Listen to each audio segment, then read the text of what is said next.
Blog Talk Radio.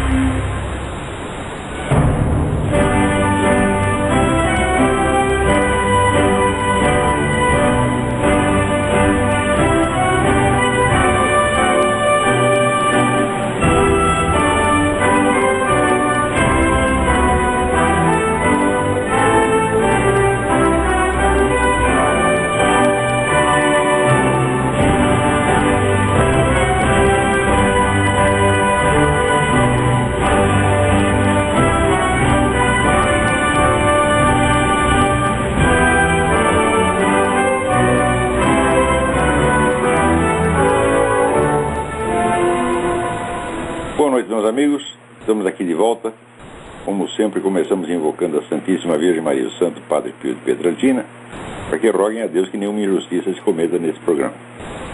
Queria lembrar a vocês que o poeta e filósofo Ângelo Monteiro estará em Curitiba nos dias 10 e 11 de dezembro, sexta-feira e sábado, às 15 horas, para duas palestras no Instituto Olavo de Carvalho. A primeira sobre o tema Autobiografia de Ângelo Monteiro, e a segunda, a filosofia e a poesia para além de uma leitura crítica. As aulas também serão transmitidas ao vivo pela internet e ficarão disponíveis no site do Instituto. As inscrições estarão abertas, já estão abertas. Lembrar que em Santos, na Capela Nossa Senhora do Desterro, que fica no Museu de Arte Sacra, está sendo celebrada todo domingo às 15h30 a missa tridentina. E que no Centro Cultural Mirador de Porto Alegre, vocês podem, quem estiver aí, pode assistir todas as sextas-feiras às 16 horas o curso completo da minha História Essencial da Filosofia, gratuitamente. O Centro Cultural Mirador é a seção masculina do Opus Dei de Porto Alegre. Portanto, menina não entra, é a seção masculina lá.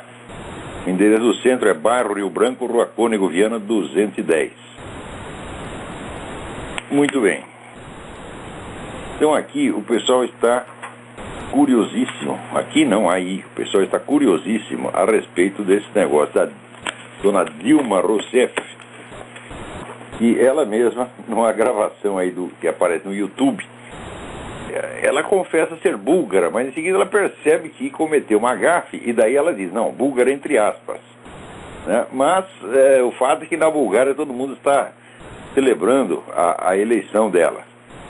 Ora, é um negócio incrível, porque o Juscelino Kubitschek era descendente de tchecos, era filho de tchecoslovaco. Na Tchecoslováquia ninguém fez festa pela eleição do Juscelino.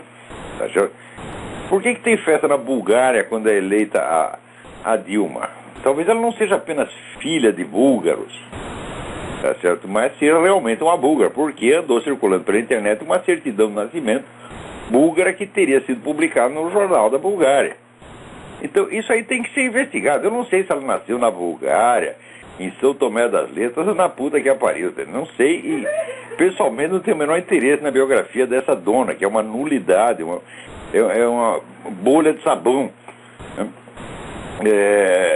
Mas isso aí tem algum interesse constitucional, porque se ela não é nascida no Brasil, ela simplesmente não pode ser presidente da República. Ora, aqui aconteceu a mesma coisa com o negócio do Obama. Até hoje ninguém sabe onde está a certidão de nascimento dele. Eles oferecem como certidão de nascimento aquela versão resumida que andou circulando pela internet e cinicamente afirmam que aquilo é o documento probante, como todo mundo sabe que não é. Aquele é um documento que é dado a qualquer pessoa mediante simples depoimento de parentes. Quer dizer, o sujeito chega lá e fala, olha, nasceu o moleque lá, né? Isso não é verificado nem nada. Quer dizer, assim, a simples afirmação basta. Faz que uma certidão de nascimento de verdade tem que constar a assinatura do médico que fez o parto, né? Então, e o nome do hospital. Por exemplo, até hoje não se sabe qual hospital nasceu Obama. Ele nasceu em 2 hospitais. Porque ele afirmou que nasceu em um, e depois, no outro dia, no centenário de outro hospital, ele mandou um bilhete de cumprimentos ao hospital. Eu nasci aí. Então agora ninguém sabe se ele nasceu em 2 hospitais simultaneamente ou se nasceu num terceiro. Tá? No Quênia também fizeram a maior festa, porque dizem que ele é queniano, né? Alguém diz que no Quênia todo mundo sabe onde ele nasceu. Ó, nasceu na aldeia tal. A avó dele disse que ele nasceu lá e que ela viu ele nascer. Só se ela viu por telepatia. O cara nasceu lá na Havaí, a velhinha lá, né? Do Quênia, pum, sacou, ó, meu neto tá nascendo lá no Havaí. Então, tudo pode ser. Então, é proibido investigar. Se você levanta pergunta sobre isso, a pessoa fica louca da vida. Agora, vamos dizer, esta pressão moral, esta chantagem, né, que desqualifica qualquer pessoa que faça perguntas, é um elemento fundamental da tal da espiral do silêncio, né? A espiral do silêncio consiste em você ir impondo à pessoa situações cada vez mais constrangedoras, tá certo? Mais humilhantes, e de modo que o indivíduo se sinta desestimulado de responder, porque é tanta baixeza, tanta mentira, que isso ele perde o gosto. E discutir vai para casa, então daí ele aceita que digam qualquer coisa para ele, que aceita que lhe imponham qualquer situação, por mais humilhante que seja, né? Então aqui o supra-sumo da humilhação é isso. Nós impomos um estrangeiro da presidência do seu país e você não pode sequer fazer pergunta. De maneira que é uma situação que vai tornando a resistência não apenas, vamos dizer, impraticável, mas inconcebível, impensável. É isso que esses caras querem, eles vão impondo essas coisas. Talvez a mesma coisa tenha acontecido no Brasil.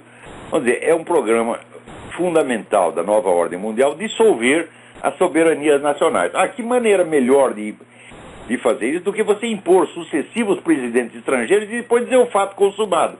Ora, já tem tantos presidentes estrangeiros em todas as nações que de agora em diante qualquer um pode concorrer a presidente de qualquer país do mundo. Não é isso? Então, por exemplo, quando cai o Fidel Castro, eu me candidato a presidente de Cuba. Não é isso? E os cubanos vão lá, tem que me aguentar. Já aguentaram o Fidel Castro, não pode aguentar eu, porra. É?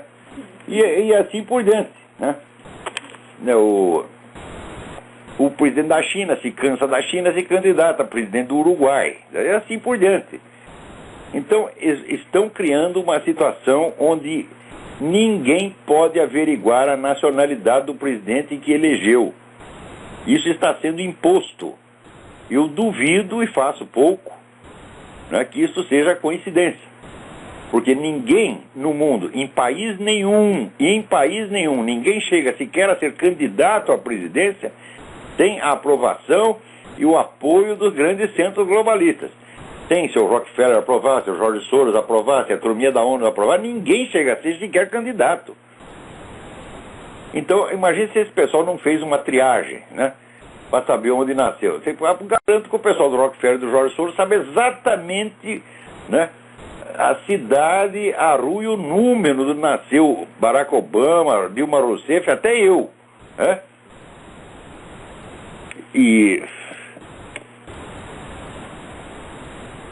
olha, eu me lembro que eu tinha um amigo antigamente que estudava, era um engenheiro da Volkswagen que era louco por astrologia. Era o Siegfried Eichmeier. E o Siegfried, ele tinha um mapa aerofotogramétrico de São Paulo e ele recebia notícia de todos os nascimentos que davam na cidade, porque ele queria conferir exatamente, né, a latitude e a longitude onde as pessoas estavam nascendo. Então, ele tinha resolvido o problema de produção da Volkswagen pelos 10 anos seguintes, então ele tinha o tempo todo para ficar fazendo pesquisas astrológicas. E era um tipo inesquecível, né? Daí ele mandou fazer lá um cardápio no restaurante da Volkswagen, você podia escolher a comida pelos nomes das comidas ou pela dosagem de proteína, vitamina, etc. Então tinha o cardápio vulgar e o cardápio técnico, né? Eu não duvido que muita gente ia lá e escolhia pela soma, fazia a soma, ó, quero X proteínas, pá, e vinha. Então, entre outras originalidades, o Siegfried tinha isso, que ele tinha o controle de todos os nascimentos que ocorreram na cidade de São Paulo. Digo, mas se o Siegfried, isso vai fazer 20 anos, tinha esse controle, como é que essa turma não tem? Né? Quer dizer, não há mistério nenhum no nascimento dessas pessoas. Agora, há mistério para o povão, para nós os trouxas, para as pessoas que se informam através da Folha de São Paulo, da TV Globo. Então, tudo é mistério, meu filho. Não vão ficar sabendo de nada, né? Agora, para que saber de alguma coisa num país que tem como ministro da Educação esse o Fernando Haddad? Eu estou dizendo há tempos que esse sujeito é analfabeto, há tempos eu estou dizendo isso, e ele não pode ser, não digo que ele não pode ser ministro da Educação, ele não pode ser diretor de uma escola, ele não tem qualificação para ser diretor de uma escola primária. Daí aparece agora o sujeito dizendo, não, os alunos têm que ir lá e preencher o cabeçário. Cabeçário? Cabeçário, com perdão da palavra, é a puta que o pariu. É? Vai estudar, vai pra casa, vagabundo. Né? Cabeçário só pode ser coleção de cabeças. Né? Aquelas cabeças que você, quando, né, no tempo que tu era botocudo, que aliás é até hoje, tu cortou um monte de cabeça, secou as cabeças, tem um monte de cabecinha pendurada lá. Agora, o pior é o seguinte, aqui na coleção de cabeça dele está a cabeça dele mesmo. Né? Então, não tinha aquele negócio do museu em Portugal, que tinha um esqueleto grande e um esqueleto pequeno. Daí o guia mostrava o esqueleto grande e falava, esse é o esqueleto de Camões. Daí o visitante perguntava, e esse esqueletinho pequeno? Esse é o esqueleto de Camões aos 5 anos de idade. Então, o Fernando Haddad também. Olha, aqui temos uma coleção de cabeças ilustres. Está aqui a cabeça do Juscelino Kubitschek, a cabeça do Getúlio Vargas, a cabeça do Tiradentes e aqui a cabeça do Fernando Haddad. Né? Ou aquele bêbado que, né, o polícia ajudou ele a entrar em casa, ele não conseguia botar a chave no buraco, e daí ele quis mostrar a casa, olha, aqui é a sala, ali é a cozinha, aqui é o quarto, ali é a cama, aquela é minha mulher e aquele que está deitado com ela sou eu. O Fernando Haddad também. Você já repara, todo mundo está vendo que ele não tem cabeça nenhuma. Onde está a cabeça dele? Está no cabeçário! A coleção de cabeça! Né? Agora, essa situação também vai sendo imposta. Eu vou dizer uma coisa para vocês, funcionários do Ministério da Educação. Se você não é um militante petista, um puxa-saco compulsivo, você tem obrigação estrita de não obedecer uma só ordem desse filho da puta que está lá usurpando um cargo para o qual ele está totalmente desqualificado. Vocês não sabem o que é desobediência civil, não? Se eu fosse funcionário, a primeira ordem do cara eu falei, não obedeça porque você não é ministro merda nenhuma, tu é um usurpador, sai daí.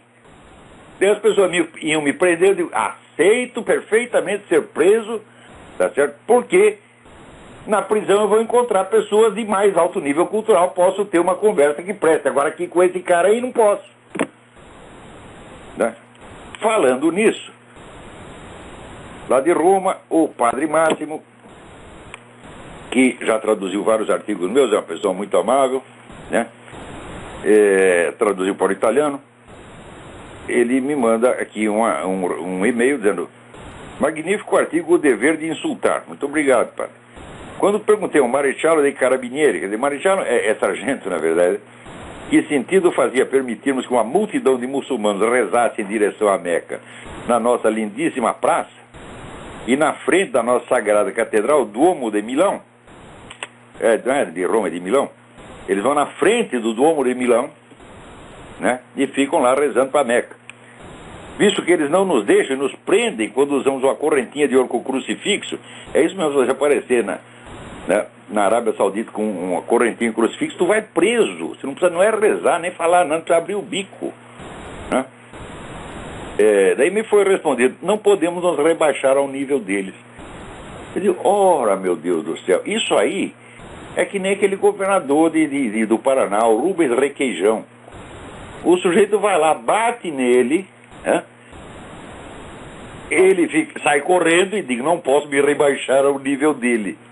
Ora, quer dizer, isso aí é a covardia enfeitada, meu Deus do céu. Né?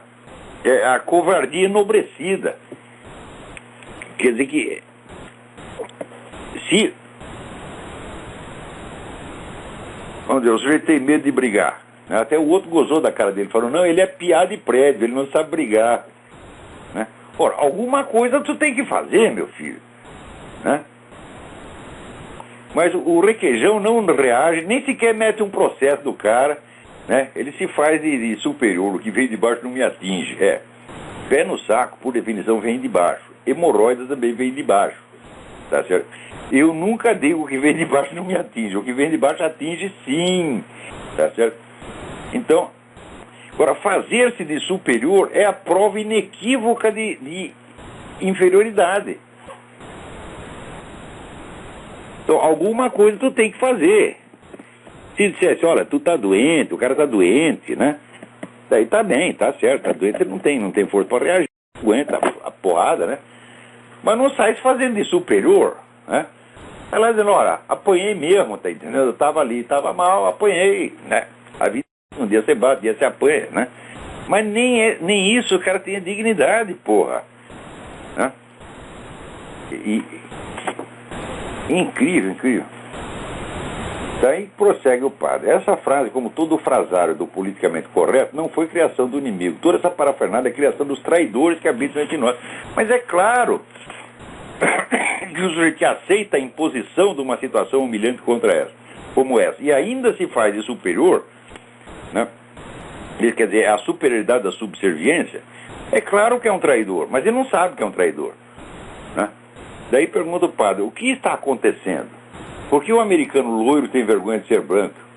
Bom, tem vergonha de ser branco porque você tem uma campanha de 200 anos de mentira, qualificando a raça branca como a grande escravizadora do planeta. Quando hoje em dia se sabe, né, que na África, por volta do século XI, XII, havia impérios enormes e que escravizavam brancos a granel, quer dizer, sem contar os muçulmanos, quer dizer, os muçulmanos já estavam escravizando gente, escravizando europeus, desde o século VIII, e foram milhões e milhões e milhões de pessoas, né? Muitos deles eram negros. Agora, depois, na própria África, impérios africanos escravizaram muita gente branca. E quando o português chegou lá, simplesmente deu o troco. Não é isso? Então, não tem nada que reclamar. Quer dizer, esse negócio de os negros se fazerem com as coisas, os eternos coitadinhos, isso é conversa de malandro para tomar dinheiro do governo e obter vantagem, porra.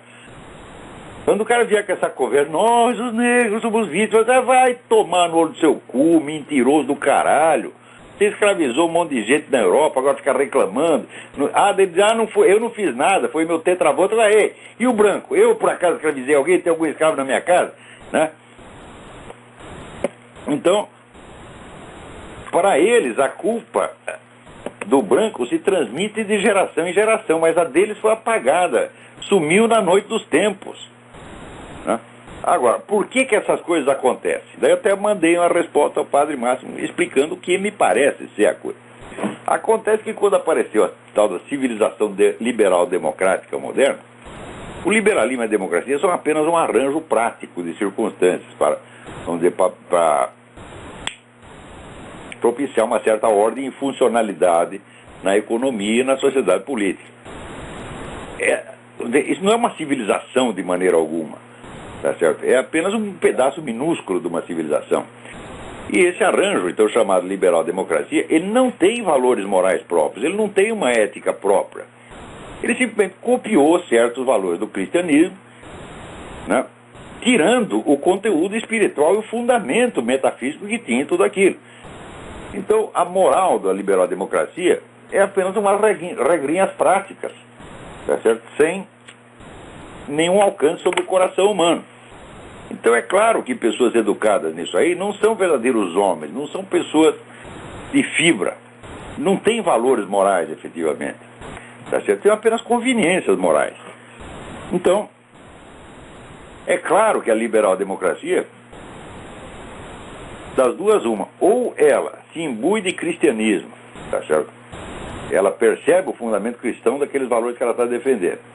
Então, aí ela se apega a esses valores com verdadeira fé, disposta ao sacrifício, ou então você cria essa geração de burgueses, molengas, covardes, que estão sempre cedendo a tudo, né? Quer dizer, qualquer careta do inimigo, ou então o indivíduo já cede tudo.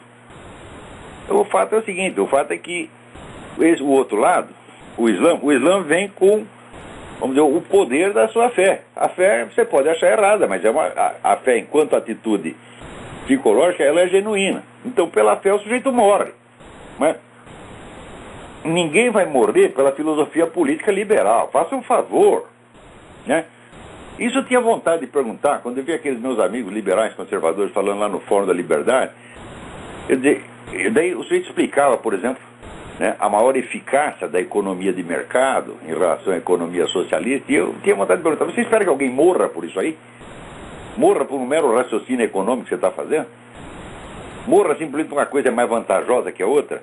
Olha, por uma vantagem material ninguém morre, meu filho. Tá? Por quê? Porque morto não desfruta de vantagem material, tá certo? Então, né? Então você, se você pagar para o sujeito, olha, eu te dou aqui 10 milhões de dólares para você se matar. O que o cara vai fazer com 10 milhões de dólares depois de morto? Né? Então, o mero valor prático, o mero valor pragmático, não gera verdadeiro combatente, não gera a coragem, não gera o heroísmo. Então, mas a religião gera. Então o que acontece é o seguinte, aqui de um lado você tem pessoas que têm uma fé e estão dispostas a morrer por ela. Não estão buscando vantagens pessoais. Assim como na esquerda. Gerações e gerações de comunistas morreram pelo comunismo porque não estavam buscando vantagens pessoais. Eles estavam buscando poder para o partido. E o partido para eles era uma entidade metafísica equivalente a Deus. Estavam morrendo por uma utopia que seria realizada em 2, 3 ou 10 séculos, que eles sabiam que eles não iam ver aquilo. Então, quando não há vantagens pessoais, quando há apenas um mérito moral, verdadeiro ou falso, tá certo? Então a pessoa pode se dedicar. Agora, quando há simplesmente vantagens materiais, praticidade maior, quem vai morrer por isso? Né? Então é natural que esse pessoal, burguês, liberal, democrata, sejam todos uns cagões. Falando nisto, até me chegou aqui uma notícia de que o Partido Democrata, o DEM, reconhece que está fodido e mal pago, está quase acabando, né? E que agora nós temos que fazer alguma coisa, temos que dar um jeito. Então fizeram uma reunião, né? Então, o pessoal assim, quando o negócio está mal parado, a primeira coisa que eles fazem é marcar um almoço num restaurante de 5 estrelas, gastar um montão de dinheiro. Eu sugiro, o seu partido está mal, então você deixa de ir no restaurante de 5 estrelas, você come um cachorro quente na esquina e dá o dinheiro para o partido. Primeira coisa, né? No tempo do Partido Comunista, só comia em restaurante de 5 estrelas 3 ou 4 caras do Comitê Central, de vez em quando. Em geral, levavam uma vida muito modesta e comedida, tá certo? Por quê? Eles estavam vivendo para o partido. Agora, se você é um grão burguês, você quer, né, bem-estar, prazeres e bem-estar, então a primeira coisa que você devia sair da política. A mim, sempre que me convidavam a falar em qualquer lugar, eu pedia assim, não me ponha num hotel de 5 estrelas. Me ponha num hotel barato. Não gaste dinheiro à toa. Isso aqui não é divertimento, isso aqui não é show business, isso aqui é militância. E militância, as finalidades da militância se sobrepõem aos interesses das várias pessoas envolvidas. Mas não adiantava falar, os caras estão viciados nisso aí. Então, já começa por aí, né? Vocês todos têm que ver, vocês são bons burgueses dispostos a curtir a vida, né? Estar sempre satisfeitos, gordos e bem vestidos, ou vocês querem lutar? Essa é a primeira decisão que a turma do DEM tinha que tomar. Aí já vai, 90% já vai embora, né? Se disser assim, pega aquele pessoal do DEM, ó, se estivesse lá, eu perguntaria para todos aqueles líderes do DEM, quantos de vocês estão dispostos a sair daqui para fazer uma pichação, né, lá na Vila Maria, agora? Né? Eles iam olhar para mim como se eu fosse um louco, evidentemente. Então, diante dessa reação, então, meu filho, seu partido já acabou. Já acabou.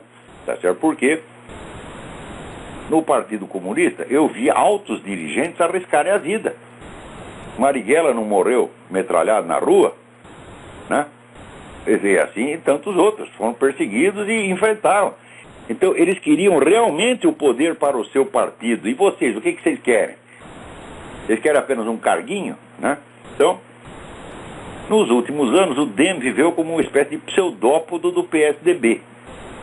Então, o DEM é uma força auxiliar do PSDB e, ao aceitar essa posição, já está automaticamente se liquidando. Quer dizer, então, os caras estão cometendo suicídio aos poucos. Há muito tempo, de repente, começa a ficar moribundo e estranha, falar, o que está acontecendo comigo? Eu digo, meu filho, pô, o que é isso, pô? Você faz uma cagada por dia, hein?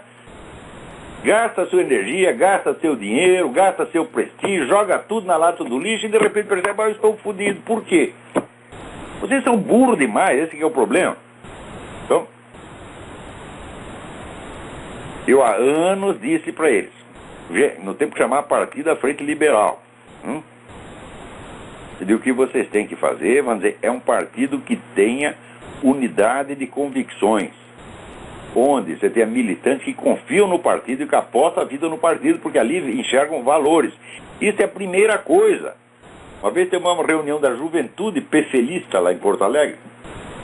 Era uma molecada enorme que estava disposta a militar pelo partido. O que foi feito dessa molecada? Tudo se perdeu, tudo se dispersou. Tá certo? E eu percebi que aqueles jovens estavam ansiosos por alguém que levantasse uma bandeira, que criasse entusiasmo para eles. E, em vez disso, o PFL o que oferecia? Aquele discurso xoxo de ideais liberais, né, a funcionalidade da economia, né, os impostos, etc, etc. Pô, o que é isto?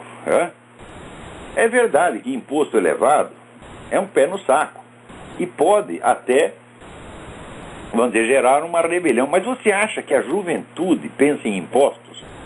O jovem não paga imposto, quem paga é o pai dele. Então isso, a conversa de imposto, não motivam a juventude a militar, meu Deus do céu.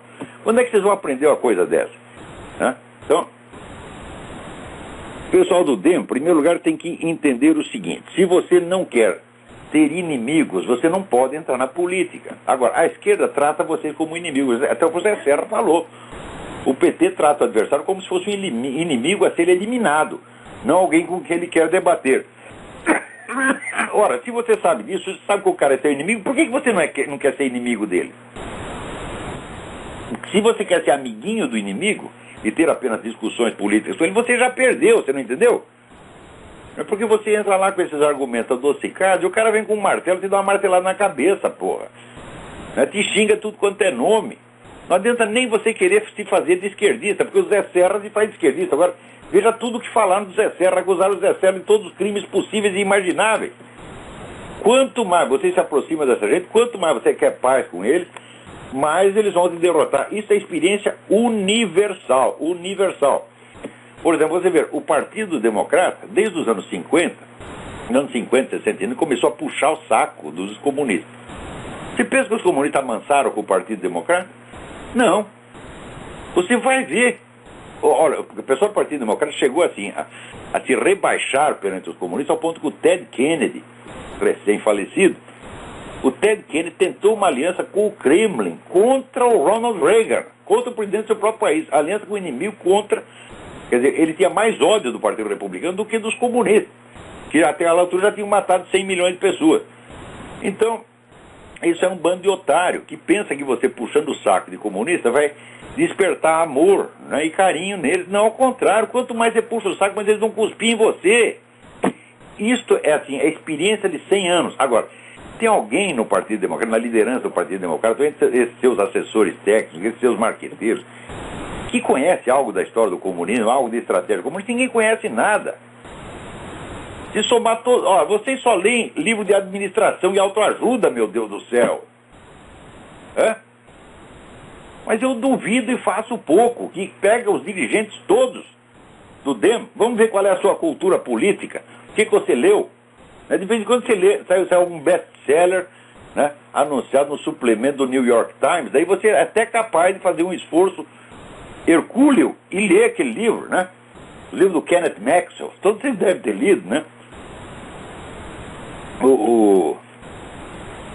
Os livros do Thomas Kidmore, né? Quer dizer, que são aqueles seus intelectuais acadêmicos que representam, então, aqui as ideias oficiais. São pessoas que nunca dizem o que está acontecendo, dizem apenas o que convém dizer, né? Esses livros vocês talvez até leiam. Conhecimento substantivo da coisa vocês não têm, então como é que vocês vão traçar uma estratégia? Vocês estão aí há décadas dando ouvido a quem não sabe nada, porra. Porque vocês querem... Por que não dou ouvido a mim? Ah, não, o Olavo não pode. O Olavo fala palavrão, ele vem aqui e xinga a nossa mãe. Fala, pô, sua mãe não tenho nada contra sua mãe, xingo vocês que são um bando de viado. Tá certo?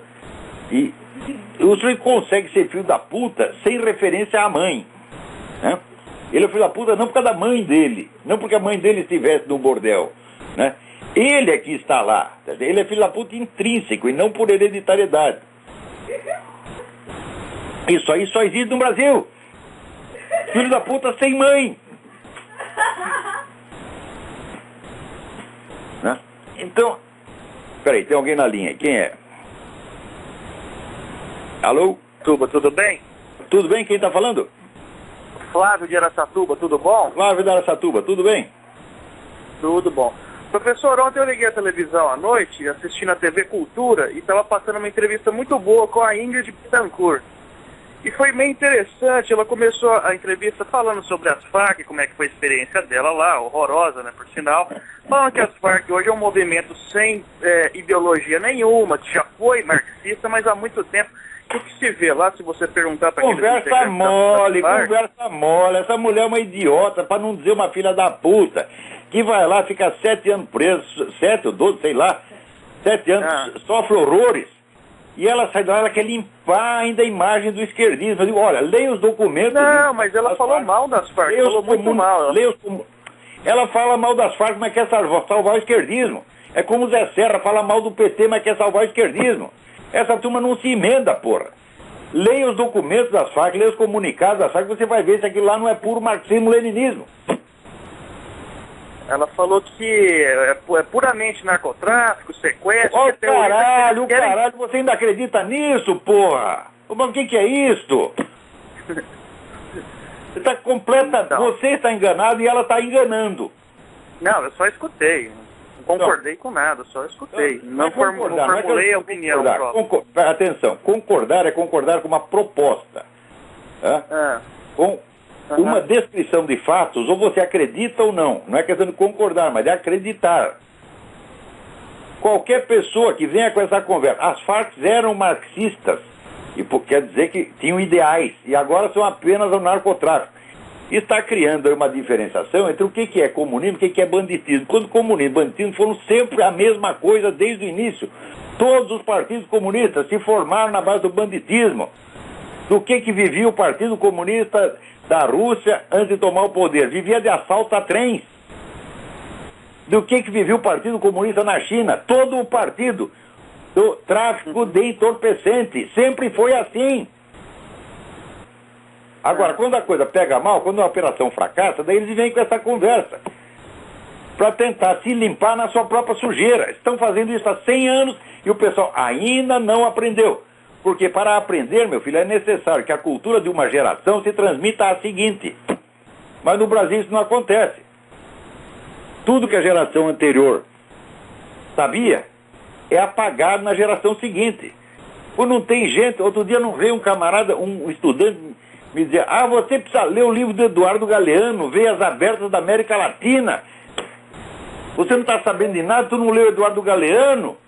Eu digo, porra, eu li o Eduardo Galeano com 17 anos de idade, caralho, e já sei que é uma bosta. E tu me vem vender como novidade um treco que tem meio século. Né? Então, essas coisas também, essa estratégia do Partido Comunista de se utilizar de meios criminais e em seguida se limpar na sua própria sujeira, né?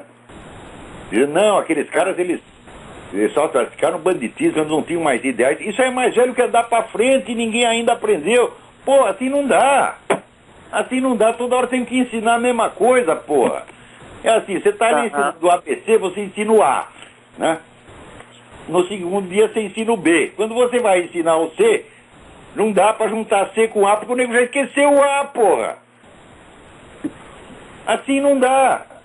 Então as pessoas têm que se informar sobre o passado, porque é do passado que vem a situação presente. Tá certo? Você não tem culpa, evidentemente. Tá certo? Você não é o dono do sistema educacional brasileiro e nem da mídia brasileira. Mas eu estou dizendo, as suas fontes de informação estão todas viciadas. Jornal no Brasil não serve para informar de nada. Você veja, os jornais hoje vendem o mesmo número de exemplares que vendiam nos anos 50. E no Brasil de hoje, existe menos livrarias do que na década de 50. Embora a população tenha quadruplicado. Vocês têm que entender que a tragédia cultural e educacional do Brasil não é um fenômeno que está acontecendo na sociedade brasileira, não, está acontecendo no cérebro de cada um. Eu vejo as pessoas que me escrevem, pessoas que estão contra o sistema, que estão contra essa corrupção toda, as cartas, assim, uma coleção de erros de ortografia elementares. Ora, erro de ortografia significa o seguinte: o indivíduo não apreende direito a distinção entre os sons. Porque tu já foi educado ouvindo rock e rap, tá, que destrói a sua capacidade de intelecção auditiva. Todos vocês foram educados nisto. Quer dizer, não vou esconder a situação, eu não estou aqui para agradar o ouvinte, não. Vocês que estão entre 20 e 30 anos são todos lesados intelectualmente, e precisa entender. Vocês são lesados, a lesão não foi você que fez, você não tem culpa. Mas você é uma vítima, tá certo? E você tem que entender a sua situação. Vocês estão mais ou menos naquela situação do filme do Jerry Lewis, em que o sujeito fica idiota, e daí ele processa os canais de televisão, porque foi a televisão que o idiotizou. Mas para isso ele tem que ter a franqueza de reconhecer, né, que foi idiotizado.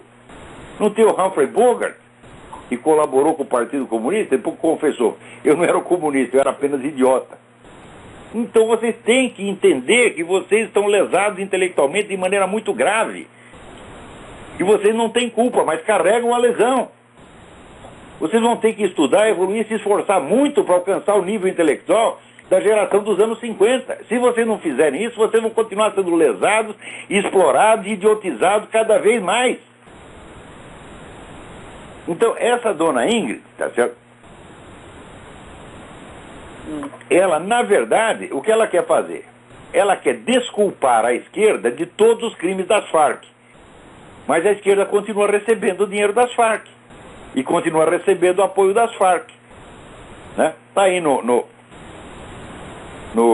por exemplo, quando teve acho que o Congresso de 2005, não lembro, foi um congresso recente do Foro de São Paulo, em que as Farc mandaram um comunicado reconhecendo que o PT, ao ter a ideia de fundar o Foro de São Paulo, salvou da extinção o movimento comunista latino-americano, o que é a pura verdade.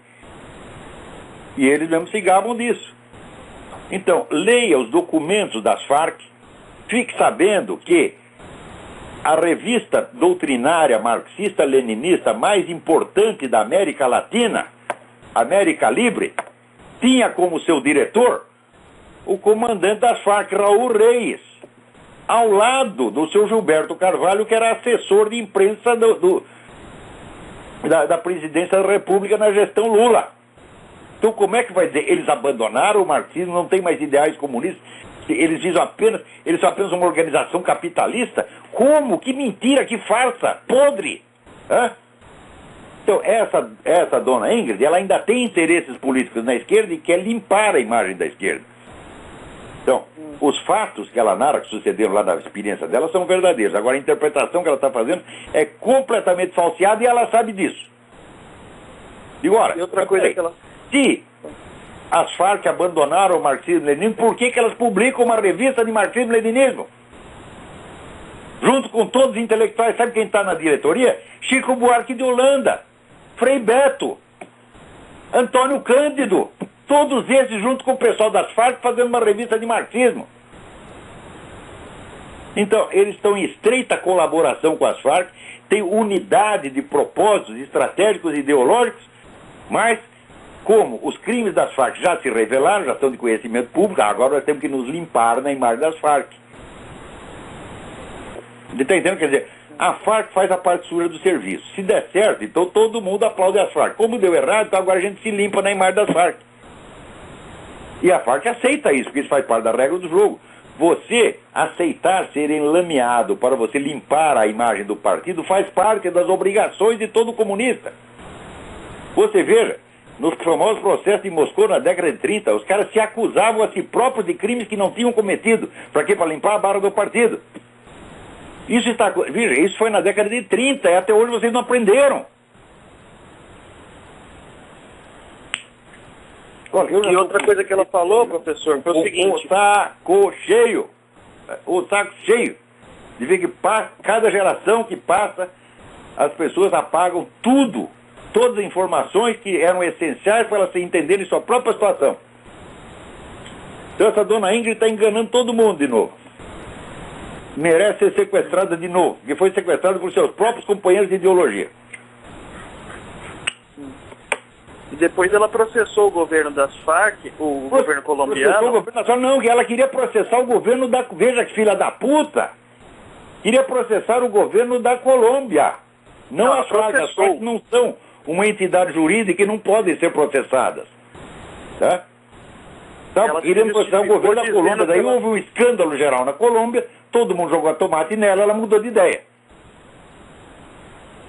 Então, ela disse que isso é uma forma de compensação social, porque se o Estado não protege o cidadão, não tem a capacidade de proteger, essa é uma forma de compensação social. E ela falou que todo mundo... quer dizer, o governo da Colômbia é culpado do que faz os inimigos? O pessoal só abre a moleque, vai tomar no olho do seu cu.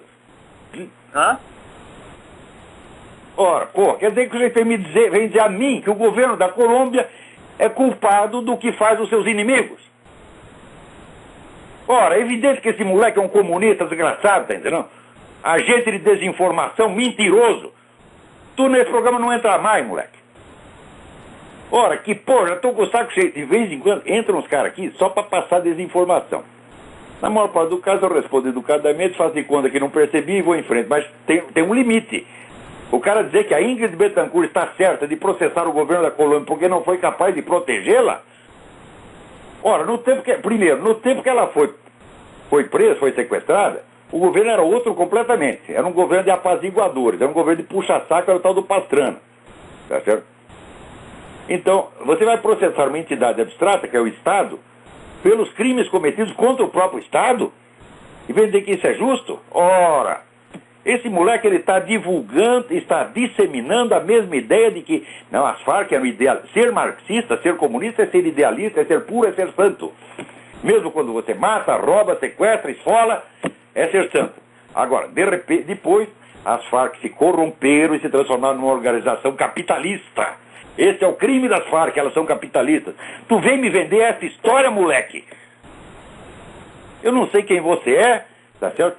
E tô chamando você de filho da puta, mas é filho da puta intrínseco, não há referência à sua mãe, não. Independente de quem seja sua mãe pode ser santa, tá certo? Mas você carrega a filha da putice em você. Então, gente desse tipo, saia daqui, vai embora desse programa, porque você vai ter que ouvir. Você vem repassar mentira pra cá, tu vai ouvir. E se me encher o saco, eu faço que nem fiz com o Luiz Bosta. Dou nome, endereço, CPF, RG, telefone. Tá, o que o gente prevalece do anonimato. Né? Vem aqui dar um nome qualquer. Como é que você chama? Eu chamo Adalberto. Né? Aí vem o nome do cara, é Joaquim. Tá certo? Pode dar um nome qualquer, se prevalece do anonimato, para vir aqui mentir para os meus ouvintes. E não quer ouvir, porra? O que é isso? Esse programa está aberto aos ouvintes, tá certo? Mas não para que venham aqui mentir, que venham aqui tentar impor esses velhos truques da propaganda comunista. Não tentem fazer isso aqui, porque vocês vão se ferrar.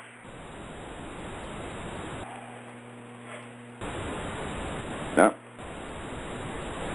Quem é? Tem mais alguém na linha aí? Espero que não seja o mesmo. Alô, boa noite. Boa noite. Professor Olavo, falando aqui é o Ronaldo de São Paulo, tudo bem? Ronaldo, tudo bem? Tudo bem. Olha, não é o mesmo não, mas é só uma parte sobre a Ingrid Betancourt. Eu tenho alguns amigos na Colômbia e eu já vivi lá, e eles me falaram que o nome Ingrid Betancourt virou sinônimo de filho da puta. Dizendo, é mesmo. Fala, fulano não pode ser tão Ingrid a ponto de fazer isso. Mas é exatamente, eu estive na Colômbia, eu vi isso. Os colombianos hoje desprezam, têm nojo da Ingrid Betancourt. Por quê? Porque os soldados do exército colombiano arriscaram sua vida para salvar essa desgraçada. Foi uma operação que levou anos. Eles se infiltraram dentro das Farc, né? E um dia um deles que estava fazendo um transporte da Ingrid, porque eles deviam transportando os prisioneiros de um lugar para outro, meteu dentro do helicóptero e quando estava no ar, daí Ele disse, olha, a senhora está libertada, nós somos do exército, etc, etc. O pessoal arriscou a vida para fazer isso. E daí ela vai processar o governo que a libertou. E ainda vem com essa história de que as Farc viraram uma organização de banditismo capitalista só para ganhar dinheiro e não tem mais nada a ver com o marxismo-leninismo. Eu digo, meu Deus do céu, mas então como é que o chefe das Farc dirige a revista marxista mais importante do continente? Junto com todos esses idealistas, como Antônio Cândido e Chico Buarque e Frei Beto, etc, etc. Agora, colombianos não enganam mais, agora engana brasileiro. E não digo que esse rapaz tenha sido enganado, ele está enganando. Aquele rapaz que falou, aquele não é um idiota útil, não. É um mentiroso que está sabendo que está mentindo, porra. Mas que ele quer preservar essa imagem da esquerda. E ainda dizer que a culpa do negócio foi do governo colombiano. Ora, porra! Vocês hoje, brasileiros, vocês não estão pagando imposto para alimentar com indenizações aqueles mesmos que lutaram contra o próprio Estado brasileiro, que mataram soldados, mataram gente da polícia e mataram um monte de inocente, gente que não tinha nada a ver com a história. Vocês estão pagando indenização por quê? Porque o maldito governo militar, o malvado governo militar não deixou esses caras matarem todos os que eles queriam matar. Imagina, a gente queria assaltar banco, né, queria matar o visitante americano, queria matar empresários, o governo malvado não deixou. Então hoje a gente tem que pagar indenização para eles, porque eles só conseguiram matar 200, porra. Então tem razão, Ingrid hoje é xingamento na Colômbia. Essa mulher não pode, acho que não pode nem voltar para a Colômbia, senão vamos jogar merda nela. O que quer que a Ingrid Betancourt diga ou deixe de dizer, a Ingrid Betancourt é que nem esse pessoal, sabe, é tucano, quer jogar nos dois lados, né? Quer tirar vantagem dos dois lados. Agora, aqui vem a notícia que o Zé Serra está disputando com Aécio Neves a liderança da oposição PCDBista ao governo. Zé Serra, vai para casa. Como diz o meu cunhado, faz que vai cagar e se manda. Some. O seu papel já foi desempenhado, o seu vexame já foi levado, né, ao último grau. Acabou, porra. Vai embora. Dá uma chance para os outros. Se Cássia Abreu fosse candidata no seu lugar, ela ganhava. Se Aécio Neves fosse candidato no seu lugar, ele ganhava. Mas você, com essa oposição xoxa, né, e, vamos dizer, você entrou nesse truque. A política brasileira consiste de um bando de esquerdistas que se xingam uns aos outros de direitistas. Um desses é o Zé Serra. Isso é a política no Brasil. E o Zé Serra acha lindo que todos os candidatos sejam de esquerda. Então o que é? Essa é mera disputa de cargo. Claro que a gente, na ocasião da eleição, tem obrigação de votar em você só para não dar o braço a torcer ao PT. Mas não quer dizer que você valha não, meu filho. Se fosse você contra qualquer candidato liberal conservador, mesmo que fosse inepto, mesmo que fosse, sei lá, o Tiririca. Se a eleição fosse de você o Tiririca, eu votava no Tiririca. Se a eleição fosse de você o Macaco Tião, eu votava no Macaco Tião. Agora, se é de você Dilma Rousseff, então a gente tem que votar em você, porra. Você não entendeu isso, não? Peraí, tem mais alguém aí na linha. Alô? Janeiro. Alô, quem é? É Leonardo, do Rio de Janeiro. Leonardo, tudo bem? Tudo bem? O senhor já fez comentários positivos sobre pessoas de extrema esquerda, como Aldo Rebelo ou Marilena Chauí? Eu uma vez ouvi o senhor dizer que a Marilena Chauí poderia ser uma ótima aluna sua e que ela era uma mulher muito desejada por homens do meio acadêmico. E isso me fez lembrar que as mulheres feministas de esquerda sempre defenderam uma maior liberação do comportamento sexual. E daí eu queria saber o que é que um homem conservador deveria fazer se ele sentisse mais atração física pelas mulheres sexualmente liberais da esquerda, mas por outro lado ele quisesse que a mãe dos filhos dele fosse uma mulher conservadora. Olha, eu acho que qualquer sujeito dessa situação, isso é um bom filho da puta. Se você é conservador, você quer comer as comunistas, né? Vai comer a senhora sua mãe. Essa é a resposta. Porque, em primeiro lugar, O sujeito que só vê na mulher a sua atração física imediata e é motivado por isso, o sujeito já não presta. Porque você, quando vai pra cama com a mulher, vocês não podem esquecer, você vai o seguinte, você vai com a mulher inteira, você não vai só com a aparência física dela, você não pode pegar a aparência física de uma boa filha da puta vigarista, tá certo? E deixar fora todo o mau caráter dela. Você vai levar tudo junto. E se você quer comer, quer ir pra cama com jeito de mau caráter, você também é de mau caráter. A não ser que você não saiba. Você pode ter, como diz, é um erro essencial de pessoa, como diz a igreja. Você pensou que ela fosse boazinha e depois descobriu que ela era vigarista. Agora, se tu sabe que a mulher é comunista, o que tu vai fazer na cama com ela? Ser comunista é pior do que ser vigarista, é pior do que ser prostituta, é pior do que ser traficante de tóxico. Ser comunista é ser cúmplice do genocídio, do assassinato em massa. É ser cúmplice de tudo que aconteceu de mal no século XX. Se você soma os crimes dos comunistas, tá certo?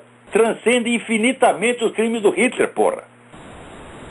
Então o que você vai fazer cama com uma mulher dessa? Então o conselho que eu tenho a dar para o sujeito é o seguinte: você entra na privada e puxa a descarga, se for capaz de localizar onde está o botão. Agora, eu garanto para você que ali na USP, no tempo da Marlene Chauí era uma mulher muito bonita na sua juventude. Isso a gente, pelo menos esse mérito que não é dela, é do pai e da mãe dela. O pai dela era meu amigo, e não tinha nada de comunista, velho Nicolau Chauí, foi meu chefe no jornalismo, Não tinha nada de comunista, ela não tinha uma ideia política na cabeça. O Nicolau só pensava numa coisa. O Nicolau é a mulher dele, só pensava dia e noite em trabalhar para sustentar os filhos e lhes dar a melhor carreira possível. Tiveram 2 filhos, uma foi a Marlene Chauí, virou professor da USP, e outro virou professor de medicina, parece que aqui nos Estados Unidos. Sim, Marta, eu vi a mãe dela trabalhar até 10 horas da noite.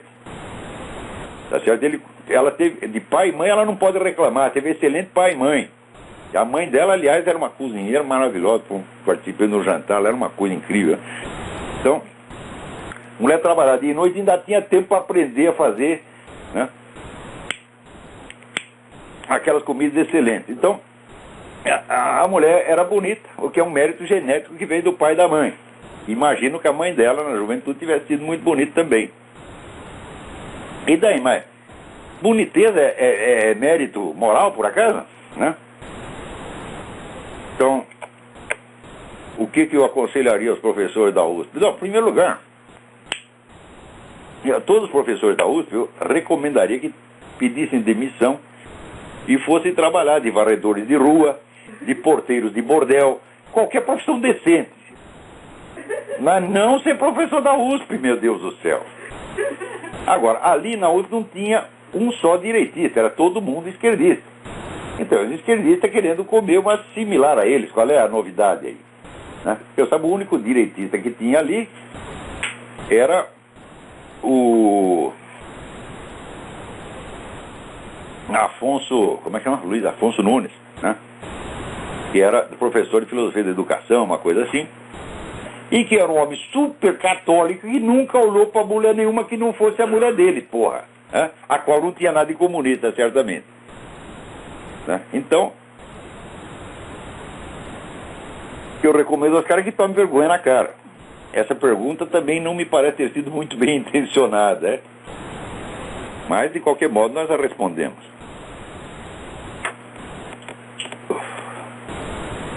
Alô, tem mais gente na linha aí?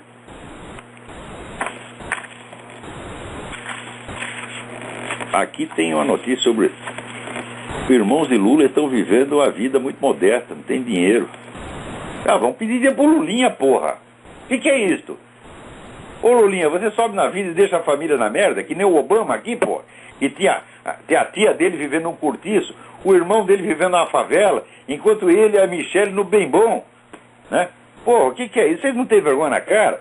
Olha, Confúcio diz o seguinte: o sábio primeiro ele conserta a si mesmo, depois ele conserta a sua família, depois ele conserta a sua rua, depois ele conserta o seu bairro, depois ele conserta a sua casa, e assim vai, até chega o dia em que ele talvez consiga consertar o mundo. Ninguém chega nesse ponto, Então, em primeiro lugar, meu filho, Aprende a ajudar a tua família. Agora, fome zero. Quando é que o fome zero vai alcançar a família do Obama, a família do Lula? Tem gente que deixa a família na merda, na necessidade, né? A não ser que não saiba. Às vezes você perde contato com a pessoa, não sabe. Pode dizer, aquele irmão que está no Quênia. Talvez o Obama tivesse perdido contato. Mas como é que ele perde contato com a tia que está aqui vivendo como imigrante ilegal? Aí não tem desculpa, né? Então, ô Lula, vai fazer o fome zero na sua família, porra. O seu dinheiro é suficiente, o dinheiro do mensalão.